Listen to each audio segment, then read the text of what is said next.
Sometimes I learn about stuff that gets really confusing to me. For example, the way it seems in business, industry, even politics, where it seems to be a talented woman sits in the chair where most of the work is done, and some, well, maybe mediocre man has hired her to do all the good stuff that he gets credit for. Now, to me, that's really confusing.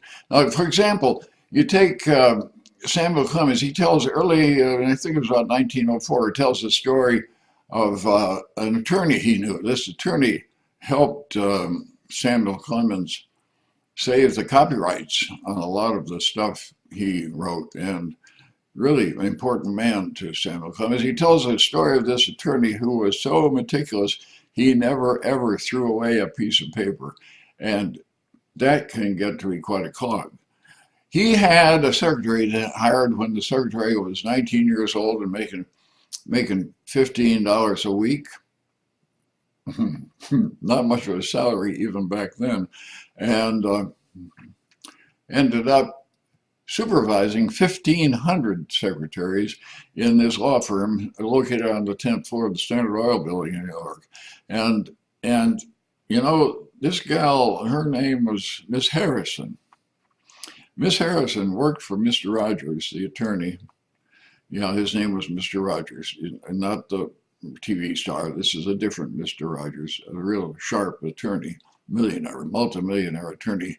And back then, to be a thousandaire was really something, but this guy was so dignified, he hardly ever saw any guests in his office. But this Miss Harrison, she was his Google.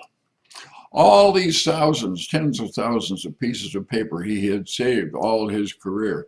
When he needed them in court, she was able to find them for him. Now that's something that confuses me, how a woman in those days could be making only at the top of her career $10,000 a year and yet be the very brains of this man who, using her talents, ended up being worth millions and millions of dollars. Now, you know, life is confusing. It's a lot of fun, but life is awful confusing. I hope you'll take that to thought and let it guide a little bit of your thinking about how you relate to other people. Because there's no reason you have to live in the middle of confusion. You can sort things out and get them right. And I'm sure you've got the talent to do that. Also, I'm sure you've got the talent to know that to subscribe to this channel might help you get along better with me. Get along better with me. Now, that's a really non-confusing, great idea. Huh? You could like this and share it at will. Thank you very much.